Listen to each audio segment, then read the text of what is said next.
주님 주시는 은총과 평화가 예배 가운데 오신 여러분들 모두 가운데 함께 하시기를 우리 주님의 이름으로 축원을 드립니다. 좌우에 계신 분들과 이렇게 평화의 인사를 나누셨으면 좋겠습니다. 하나님의 은총이 당신과 함께 하시기를 바랍니다. 자, 앞뒤에 계신 분들과 인사하실 땐 이렇게 인사하셨으면 좋겠습니다. 믿음 안에서 좁은 길을 갑시다. 마태복음 7장 13절로 14절 말씀을 보게 되어지면 예수님이 이렇게 이야기하십니다. 좁은 문으로 들어가라. 멸망으로 인도하는 문은 크고 그 길이 넓어 그리로 들어가는 자가 많고 생명으로 인도하는 문은 좁고 길이 협착하여 찾는 자가 적음이라. 주님은 분명하게 뭐라고 이야기하시냐면 좁은 길로 가라라고 이야기하십니다. 그 길은 사람이 많이 찾지 않는다 라고 하는 분명한 말씀을 하고 계십니다. 그런데 우리는 예수님이 하신 이 성경의 본문 말씀을 때로는 이렇게 오해할 때가 있습니다. 좁은 길을 가자. 어려운 길로 가다 보면 그 길 가운데 하나님이 주시는 특별한 은혜들이 있지는 않을까. 그러면서 많은 경우 그렇게 비유합니다. 유명 대학에 들어가는 그 좁은 문을 이야기하면서 그 들어가기 어려운 좁은 문으로 가고 통과합시다. 그러면 주님께서 주시는 특별한 은혜들이 있을 겁니다. 근데 우리가 이야기하는 그 좁은 문과 예수님이 말씀하시는 좁은 문은 분명 성격이 다릅니다. 흔히들 말해서 유수한 대학에 가고 싶어하는 그 입학의 문은 어렵다라고 하는 의미에서는 좁을지 모릅니다. 하지만 사람이 많이 찾습니까? 적게 찾습니까?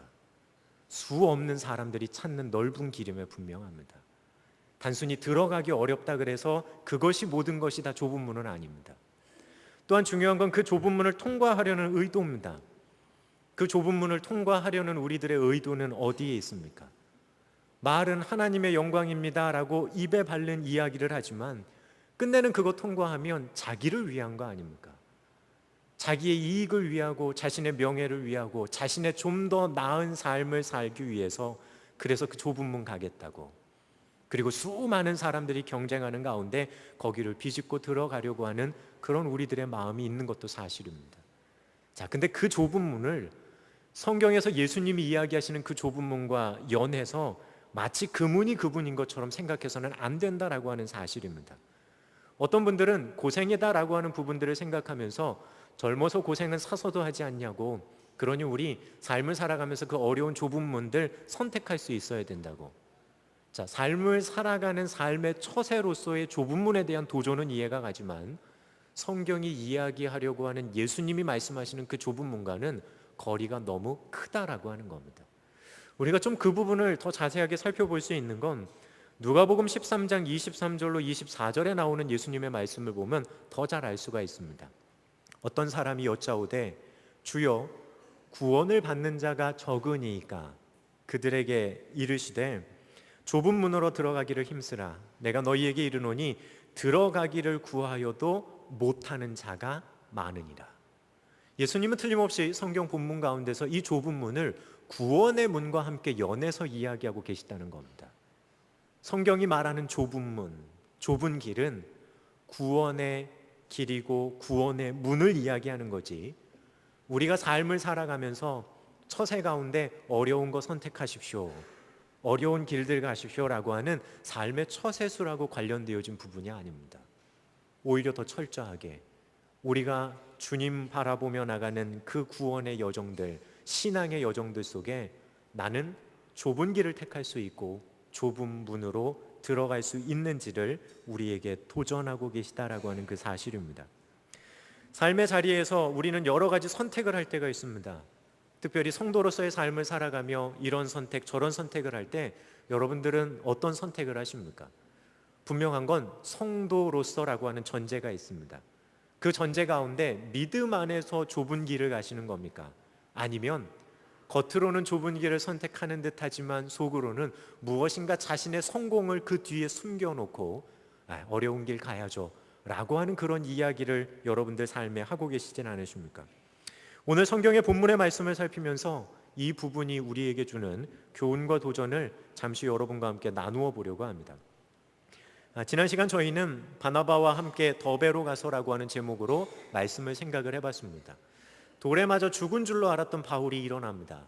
그리고 자신에게 돌을 던진 사람들이 있는 그 성 루스드라에 들어가서 자신이 일어났음을 사람들에게 보여줍니다. 아마 루스드라 성은 바울 사도가 성 안에 들어오는 것으로 인해 순식간에 아마 놀라는 일들로 넘쳐나고 있었을 겁니다. 죽었는 줄 알았는데 죽었던 사람이 살아난 겁니다. 또한 성도들 입장에서는 실망하고 있는 그들 가운데 살아 돌아온 바울의 모습을 보면서 그들 가운데 주어진 기쁨과 신기한 이적들이 또한 그들 가운데 그렇게 증언되고 있었는지 모릅니다. 우리는 성경의 이 본문을 살피면서 단순히 되어진 신기한 일이 아니라 그 일을 행하시는 하나님의 마음과 의도가 어디에 있으신지를 우리가 눈여겨봐야 하는 부분을 생각을 해봤습니다. 왜냐하면 그래야지 우리의 삶에서 때때로 벌어지는 신기한 일들, 신비한 일들 속에서 단순히 그 일에 집중하는 것이 아니라 내 삶에 그러한 일들을 허락해 주신 하나님의 본 마음과 의도를 알 수 있기 때문입니다. 바울을 일으키신 하나님의 가장 중요하신 이유는 복음은 계속 전파되어야 한다는 겁니다. 그저 그들 가운데 바울의 쓰러짐과 함께 없어져 버리고 쓰러짐과 함께 어려움 당해서 끝나버리는 복음이 아니라 그를 일으켜 세우서라도 복음을 계속 밀고 가고자 하시는 하나님의 의지를 우리는 볼 수 있고 만날 수 있기 때문입니다. 그리고 동시에 도전하기를 바로 그 주님이 의지와 열심을 가지고 계신 그 복음이 여러분과 저희 가운데 있다는 겁니다. 우리들 가운데 있는 그 복음과 우리의 고백은 단순히 나만의 열심이 아니라 이미 하나님이 열심을 품으셨던 그 복음의 내용이 여러분들 가운데 있다는 그 놀라운 사실입니다. 우리는 또한 연에서 생각해 봤을 때 이 놀라운 사건을 기록하고 있는 누가의 표현에 한번 집중해 봤습니다. 기적과 토 같은 일들을, 그 기이한 일을 너무나 평범하게 쓰고 있다는 겁니다. 마치 자신의 삶에서 계속 일어나는 일상처럼 그 기적을 그냥 그렇게 평범하게 기록하고 있는 누가.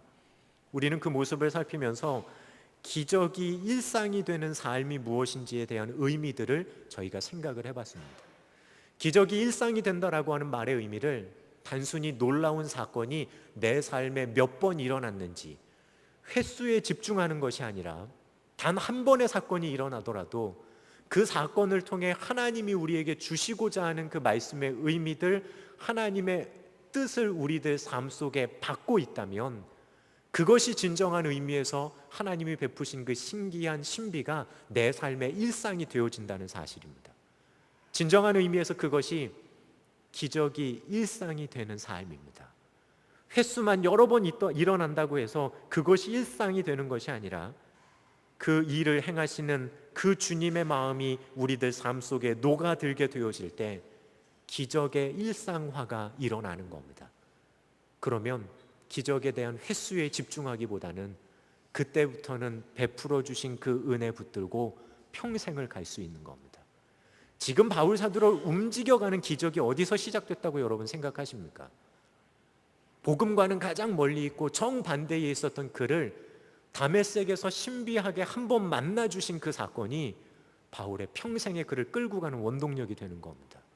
왜냐하면 그때의 그 만남이 이미 일상이 되어져 버렸기 때문에, 그때 자신을 불러주시며 이방을 위한 나의 그릇으로 불러주신 그 하나님의 마음이 바울의 마음과 생각 가운데 이미 일상이 되었기 때문에 그는 그렇게 기적을 자신의 일상 가운데 품고 살아가는 사람이 되어졌다는 겁니다. 소망하기는 이런 의미에서의 기적의 일상화가 이루어지고 신비한 일들이 여러분들의 일상이 되어지는 삶을 살아가는 우리 신광의 모든 성도님들 되시기를 주님의 이름으로 다시 한번 축원을 드립니다. 오늘은 그러한 일들 이후에 되어지는 사건을 얘기해 줍니다. 바울 사도의 일행이 돌에 맞았다가 더베에 갑니다. 그리고 더베에 가서 그들의 일정을 가만히 들여다보게 되니까 자신들이 걸어왔던 길을 다시 되돌아가는 여정을 살펴보는 겁니다. 저희가 바울 사도가 1차 전도 여정했던 지도를 보게 되어지면 보다도 분명하게 그의 여정을 우리가 볼 수가 있습니다. 그는 수리아 안디옥에서 출발합니다. 출발해서 그는 실루기아에 내려갔다가 거기서 배를 타고 바다 한가운데 떠 있는 살라미 구브로 섬에 갑니다. 섬 가운데를 지나서 바보라고 하는 곳에 이르렀을 때 그는 박수엘루마, 서기오 바울이라고 하는 사람을 만나는 사건을 우린 이미 살펴봤습니다. 거기서 배를 타고 밤빌리아의 버가로 나갑니다. 여기서 무슨 이유에선가 마가 요한이 그 일행을 이탈해 버립니다. 그리고 두 사람은 험산 줄령인 토루스 산맥을 넘어서 비시디아 안디옥에 이르게 됩니다. 유대인의 회당에서 말씀을 전하다가 그들이 반대에 부딪히게 되자 그들은 동쪽으로 가서 이고니온에 갑니다. 그곳에서도 그들은 다시 유대인들의 반대에 부딪힙니다. 오래 머물기는 했지만 더 이상 있을 수 없어서 그들은 약간 남쪽인 루스드라로 내려옵니다. 루스드라에서 드디어 바울 사도가 225km, 45km를 따라왔던 그 유대인들에게 돌에 맞아 쓰러집니다. 그를 데리고 어디로 갔냐면 또 동쪽으로 갑니다. 더베로 갑니다. 이상하게도 그들이 움직여 다니는 여정은 점점 동쪽을 향하고 있었습니다. 가만히 생각을 해보니까 그 동쪽에 무엇이 있냐 하면 바로 그들을 파송한 모 교회였던 시리아 안디옥이 있기 때문입니다. 어쩌면 힘들고 어려운 일들 속에서 그래, 우리 이제는 조금 더 우리를 파송한 모 교회와 가까운 곳으로 가볼까? 그들은 서쪽이 아닌 동쪽을 향해 그렇게 나가고 있었는지 모릅니다. 그리고 돌에 맞은 바울 사도를 데리고 바나바와 함께 간 곳은 그들이 1차 전도 여정에서 가장 동쪽인 더베에 가게 됩니다. 어쩌면 이곳에 도착했을 때 그들은 여기서 이제 1차의 전도 여정을 마치고 우리를 파송한 교회로 돌아갑시다 라고 하는 그런 마음이 이들 가운데는 있었을지도 모릅니다. 이미 도시에서 쫓겨나 본 경험도 있고 매 맞아 본 경험도 있고 이미 돌에 맞아 쓰러져 본 경험도 있는 이 두 사람, 이제 우리들의 여정을 마치고 교회에 돌아가서 우리의 일들을 보고합시다라고 하는 생각이 있었는지 모릅니다. 그들은 돌아가려고 하는 여정들 속에서도 여전히 말씀 전합니다. 왜냐하면 오늘 21절을 보게 되면 복음을 그 성에 전하여 많은 사람을 제자로 삼고라고 하는 분명한 표현을 하고 있기 때문입니다. 그들은 전도하며 복음 전하는 여정을 하며 그렇게 동쪽으로 가고 있었습니다. 그런데 그 21절 말씀에 이런 여정의 변화가 생깁니다. 그들이 다시 루스드라와 이고니온과 안디옥으로 돌아가서라고 얘기합니다. 그들이 시리아 안디옥으로 돌아간 게 아니라 비시디아 안디옥으로 지금 돌아가고 있습니다. 자신들이 갔던 여정을 정반대로 지금 거슬러 올라가는 것이 바울 사도의 여정입니다. 한번 생각을 해봐도 여정이 그렇게 편안한 것 같지는 않습니다. 오히려 이들 앞에 편안한 여정은 뭐였냐 하면 더베에서 더 동쪽으로 가는 겁니다. 그러면 토루스 산맥을 지나갈 수 있는 고대부터 발달되어져 있었던 길리기아 관문을 만나게 됩니다. 좁은 협곡으로 길게 뚫려 있는 그 길을 따라 내려가기만 하면 바울의 고향인 다소에 도착합니다. 다소에서 배를 타거나 육지로 가면 안디옥까지는 쉽게 갈 수 있습니다. 앞에 쉬운 길이 있습니다. 귀환하기 좋은 길이 있습니다. 근데 그 길을 놔두고 무슨 이유에선가 이 두 사람은 뒤로 돌아섭니다. 그리고 돌아서서 가는 길이 어디였냐면 바로 루스드라, 이고니온, 비시디아, 안디옥이었습니다. 이 세 도시는 특징이 있습니다. 바울 사도와 바나바를 박해하던 곳입니다. 안디옥에서는 얻어맞았었고 이고니온에선 쫓겨났었고 루스드라에선 돌에 맞았던 곳. 만약에 이 두 사도가 처음부터 계획이 더베까지 갔다가 다시 왔던 길을 되돌아서 안디옥으로, 시리아 안디옥으로 갑시다라고 했다면 이들은 다시 구브로를 들렸어야 할 것 같습니다. 그런데 돌아오는 여정을 보게 되면 이들은 구브로를 들리지 않습니다. 아탈리아에서 배 타고 바로 안디옥으로 갑니다. 그러면 지금 이들이 돌아가고 있는 곳이 어떤 곳인지를 우리는 알 수가 있습니다. 이 두 사도는 지금 자신들을 심하게 핍박했던 도시들로 지금 골라서 돌아가고 있다는 겁니다. 편안하게 귀환할 수 있는 여정을 놔두고 귀환하면서 굳이 자신들을 그렇게 핍박했던 곳을 찾아갈 이유가 무엇일까요? 적어도 이 사람은 돌아가며 쉽고 편안한 여정의 길을 택한 것이 아니라 힘들고 어려움이 기다리고 있는 그 여정으로 자신들의 방향을 잡아갑니다. 바울 사도가 1차부터 5차까지의 전도 여행을 하십니다. 전도 여행 중에 본인이 갔던 곳을 다시 한번 돌아가는 건 1차 때와 3차 때가 유일합니다.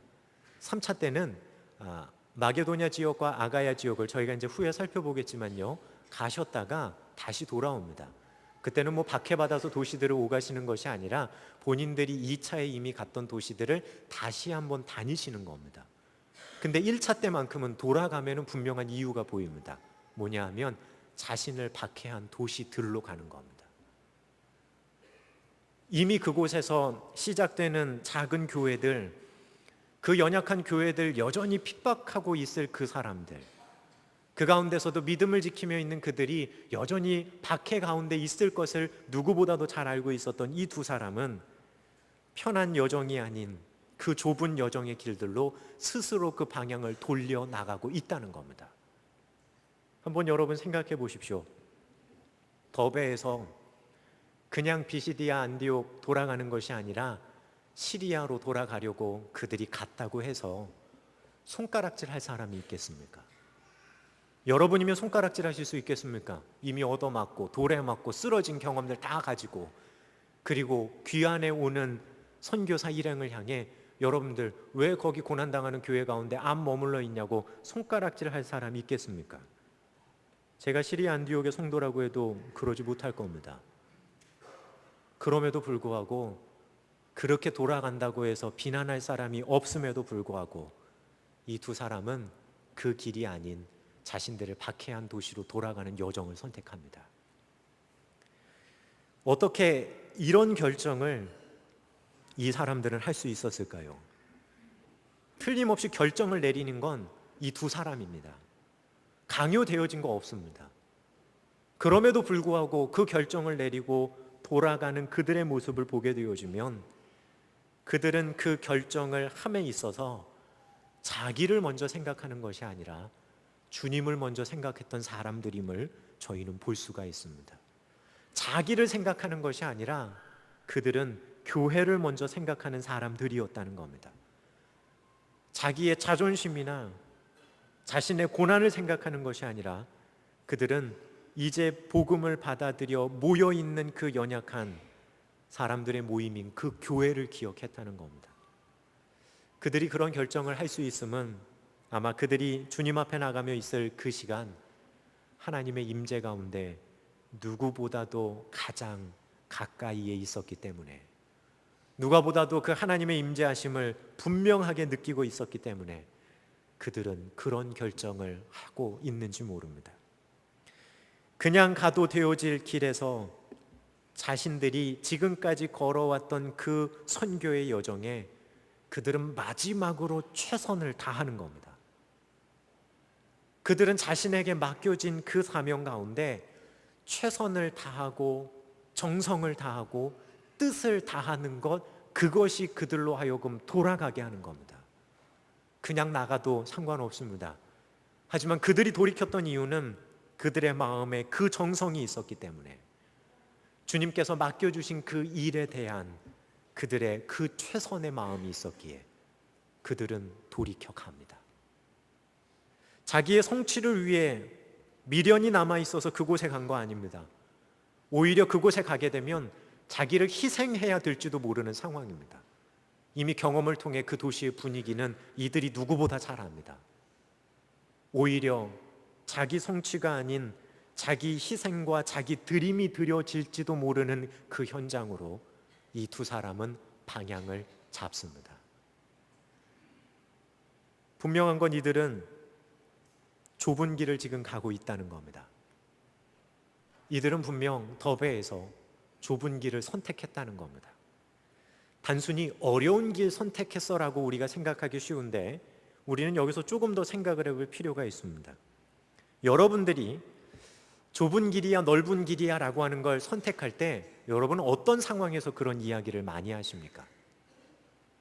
때로는 무엇인가 선택해야 될 그 상황이 되어졌을 때 요걸 선택하면 나한테 이익이 되기는 하는데 그리스도인답지는 않을 것 같고, 반대를 선택하면 그리스도인답기는 할 텐데 나에게 손해가 될 것 같고, 그러니 그 상황 속에서 손해가 되더라도 그리스도인됨의 길을 선택하십시오. 그것이 좁은 길입니다. 우리는 그렇게 많이 오늘 성경의 본문을 또한 생각해 볼 수도 있습니다. 하지만 오늘 바울 사도와 바나바의 입장에서 본다면 바울과 바나바는 우리가 늘상 하는 그 선택보다 한 단계 더 나간 것 같습니다. 지금 바울과 바나바는 뭐가 옳은 길, 뭐가 그른 길을 지금 판단하는 거 아닙니다. 그들 앞에는 전부 다 옳은 길밖에 없습니다. 주님의 뜻대로 걸어왔던 전부 다 옳은 길입니다. 돌아가도 뭐라 그럴 사람 없고, 그리고 역행해서 자신들이 거쳐왔던 대로 간다고 해도 뭐라 그럴 사람 없습니다. 어느 선택에도 옳고 그름이 아닙니다. 그들이 가는 여정 모두 다가 하나님을 위해 지금 가고 있는 여정입니다.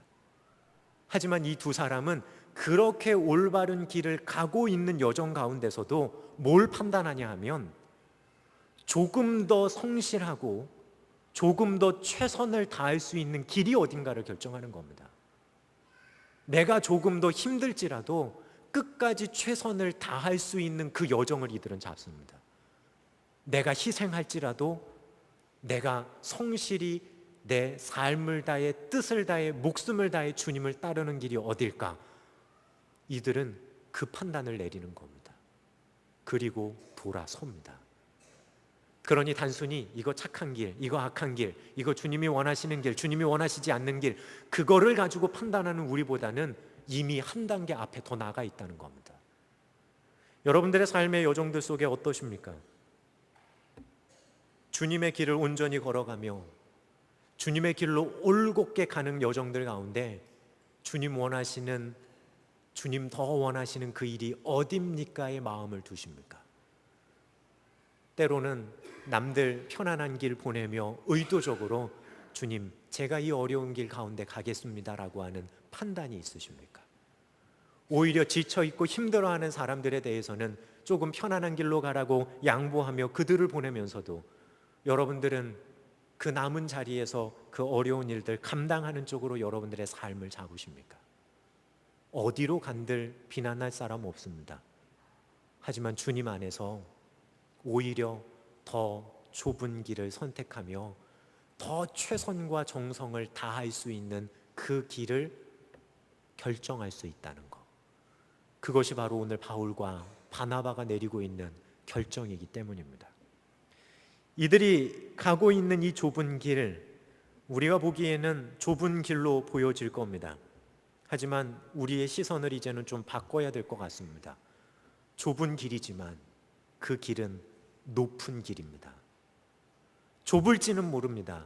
하지만 그 길은 높은 길입니다. 좌우에 넓고 좁음을 생각하며 어느 길로 갈까를 이제는 생각하는 것이 아니라 주님 뜻 가운데 올곧게 나가는 가운데 이제는 내가 얼마나 더 주님 뜻에 합당하게 높은 길로 걸어갈 수 있을지를 생각해야 하는 것이 우리의 마음이기 때문입니다.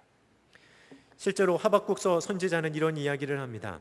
주 여호와는 나의 힘이시라 나의 발을 사슴과 같게 하사 나를 나의 높은 곳으로 다니게 하시리로다. 하박국서의 마지막에 하는 선지자의 이야기입니다. 우리는 하박국서 가운데 그런 이야기 많이 듣고 찬양으로도 많이 부릅니다. 무화과 나뭇잎이 마르고 포도 열매가 없고 감람나무에 열매가 없고 외양간에 송아지가 없어도 나는 여호와로 말미암아 즐거워하고 기뻐하겠습니다. 단순히 가뭄의 상황 속에서 그들이 먹을 것이 없고 소출이 없는 것이 아닙니다. 하박국서 전체를 통해서 하나님이 계속적으로 하시는 말씀은 하나님 떠난 이 백성에 대해 내가 심판하겠다는 겁니다. 처음에는 그 심판의 내용에 대해 선지자가 계속해서 반문합니다. 그러다가 그가 하나님의 마음의 뜻을 알게 되어진 다음에 뭐라고 얘기하냐면 주님께서 정하신 그 일을 수일 내에 이루어 주십시오. 우리말 성경에는 그것을 부흥이라고 하는 말로 바꿔 얘기합니다. 여기서 부흥은 숫자의 부흥이 아니라 하나님 계획하시고 하나님 뜻하신 바대로 전쟁으로 이 나라 심판하시는 거 받아들이겠습니다라고 하는 이야기입니다. 그 이야기의 끝자락에 뭐라고 얘기하시는 줄 압니까? 의인은 믿음으로 말미암아 살 것입니다. 주 여호와는 나의 힘이시고 나의 발을 사슴과 같게 하셔서 나로 나의 높은 곳에 다니게 하실 겁니다. 더 편안한 길, 더 넓은 길을 찾는 것이 아니라 이제는 주님 앞에서 보다 높은 길을 생각하며 나갈 수 있는 우리 신광의 모든 성도님들 되시기를 주님의 이름으로 부탁을 드립니다. 이제는 한 단계 더 나가십시오. 옳고 그름, 좁은 길, 넓은 길, 그걸 이야기하는 것이 아니라 좁은 그 길감에 있어서 내가 얼마나 더 주님 앞에 높은 길로 나갈 수 있을지를 생각할 수 있다는 것, 그것이 우리에게 있어야 되는 성숙의 모습이 아닐까라는 생각을 해보게 됩니다. 어느 것이 더 주님을 위해 찾아가는 길인지를 우리가 기억해야 하기 때문입니다. 그런 생각해보게 됩니다. 오늘 성경이 이야기하는 그 길을 걸었던 이 사람들, 어떤 것이 진정한 의미에서 좁은 길일까? 좁은 길에 대한 실천적인 부분을 고민하다가 하나님의 말씀을 찾아보는 가운데 이런 마음이 듭니다. 우선 그 좁은 길이라고 하는 그 길은 요한복음 4장 23절로 24절에서 이야기하는 아버지께 예배하는 자들은 영과 진리로 예배할 때가 오나니 곧 이때라. 아버지께서는 자기에게 이렇게 예배하는 자들을 찾으시느니라. 하나님은 영이시니 예배하는 자가 영과 진리로 예배할지니라. 좁은 길이 어떤 길인지 아십니까? 그건 하나님 앞에 영과 진리로 예배하며 나가는 사람들의 길입니다. 우리들의 삶이 예배하는 예배자의 삶이 되어지고 그 가운데 형식이 아니라 영과 진리로 예배하는 그 모습이 있어야 그것이 진정한 의미에서 그 좁은 길로 가는 사람의 모습입니다. 요한 웨슬리 목사님은 은총의 수단에서 오늘 성경 구절 요한복음 4장 23절로 24절에 있는 말씀을 이야기하시면서 수많은 은총의 수단들이 있지만 그 가장 밑바탕에 영과 진리로 예배하는 그 진정성이 없다면 나머지는 형식이고 율법주의로 빠진다는 겁니다. 성만찬을 행하든 예배가 드려지든 성경 말씀을 읽고 기도를 하든 수많은 집회에 참석한다 할지라도 그 마음속에 영과 진리로 주님 앞에 머무는 진정성이 없다면 그것은 그저 율법주의에 불과하다는 겁니다. 그건 편안하게 교회 다니는 겁니다. 편안하게 예수를 믿는 것이 아니라 종교 생활하는 겁니다. 하지만 영과 진리로 그분 앞에 나가는 그 길은 좁은 길일지 모릅니다. 하지만 분명한 건 그 길은 높은 길입니다. 또한 마가복음 12장 30절에서 예수님은 다음과 같이 말씀하십니다. 내 마음을 다하고 목숨을 다하고 뜻을 다하고 힘을 다하여 주 너의 하나님을 사랑하라. 마음을 다하고 목숨을 다하고 뜻을 다하고 힘을 다하여 주 너의 하나님을 사랑하라. 하나님을 그렇게 사랑하십니까? 여기에 좁은 길이 있습니다. 여기에 좁은 길이 있습니다.